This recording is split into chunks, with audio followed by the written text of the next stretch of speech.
నమస్తే నేను మీ కుప్ప పద్మిని ఇన్నాళ్ళు మీ సపోర్ట్ ని నాకు అందిస్తూ మీ ప్రేమని నాకు అందిస్తున్న ప్రతి ఒక్కరికి కృతజ్ఞతలు ఇప్పుడు చూడబోతున్న ఈ వీడియో కూడా ఖచ్చితంగా మీకు ఉపయోగపడుతుంది లైక్ షేర్ అండ్ సబ్స్క్రైబ్ చేసి మీ ఇష్టాన్ని అలాగే మీ సపోర్ట్ ని నాకు అందించండి అలాగే ఈ వీడియో పట్ల మీ అభిప్రాయాన్ని కమెంట్ సెక్షన్ లో కమెంట్ చేసి నాకు తెలియజేయండి నమస్తే నమస్కారం రేపటి విశిష్టతని ఒకసారి చూద్దాం రేపు 19వ తారీఖు మే నెల 2024వ సంవత్సరం ఆదివారం శ్రీ క్రోధినామ సంవత్సరం ఉత్తరాయణం వసంత ఋతువు రేపు వైశాఖ మాస శుక్లపక్ష ఏకాదశి తిథి మధ్యాహ్నం 1:50 వరకు తదుపరి ద్వాదశి తిథి హస్త నక్షత్రం రాత్రి 3:16 వరకు తదుపరి చిత్తా నక్షత్రం వజ్ర యోగం ఉదయం 11:25 వరకు తదుపరి సిద్ధి యోగం భద్ర అంటే విష్టికరణం మధ్యాహ్నం 1:50 వరకు భవకరణం రాత్రి 2:57 వరకు ఉంటాయి నక్షత్ర వర్జం ఉదయం 9:48 నుండి 11:35 వరకు అమృతకాలం రాత్రి 8:33 నుండి రాత్రి 10:20 వరకు హైదరాబాద్ ప్రాంతం వారికి రేపు సూర్యోదయం ఉదయం 5:43 సూర్యాస్తమయం సాయంత్రం 6:43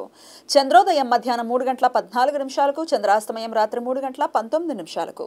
అభిజిత్ ముహూర్తం పగలు 11:47 నుండి మధ్యాహ్నం 12:39 వరకు దుర్ముహూర్తం సాయంత్రం 4:59 నుండి 5:51 వరకు రాహుకాలం సాయంత్రం 5:05 నుండి 6:43 వరకు గుళిక కాలం మధ్యాహ్నం 3:28 నుండి సాయంత్రం 5:05 వరకు యమగండం మధ్యాహ్నం 12:13 నుండి 1:50 వరకు రేపు మోహిని ఏకాదశి భక్తులు రేపు ఉపవాసం ఉండి విష్ణుమూర్తికి పూజలు చేస్తారు ఉపవాసం ఉన్న వారికి పారణ సమయం ఎల్లుండి ఉదయం సూర్యోదయం నుండి 8:19 వరకు ఉంటుంది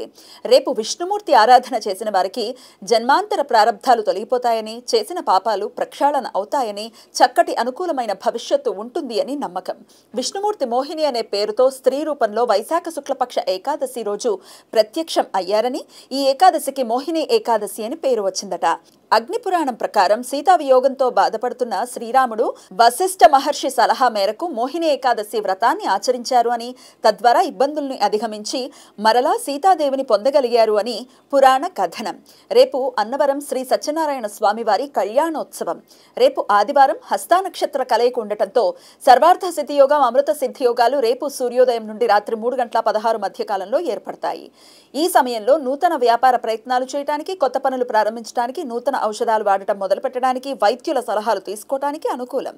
ఆదివారం ద్వాదశి తిథి చిత్తా నక్షత్ర కలయిక ఉండటం చేత ద్విపుష్కర యోగం రేపు రాత్రి 3:16 నుండి ఎల్లుండి సూర్యోదయం వరకు ఉంటుంది ఈ యోగ సమయంలో చేసే ప్రతి పని జీవితంలో మరలా 2 పర్యాయాలు చేయాల్సిన సందర్భాలు ఏర్పడతాయి అందువలన ఈ సమయంలో ఎటువంటి తొందరపాటు అశుభ నిర్ణయాలు తీసుకోకుండా జాగ్రత్తలు తీసుకోవాలి ఈ సమయంలో బంగారం వెండి వజ్రాలు స్థిరాస్తులు వాహనాలు కొనుగోలు చేయడానికి అనుకూలం కానీ ఈ సమయంలో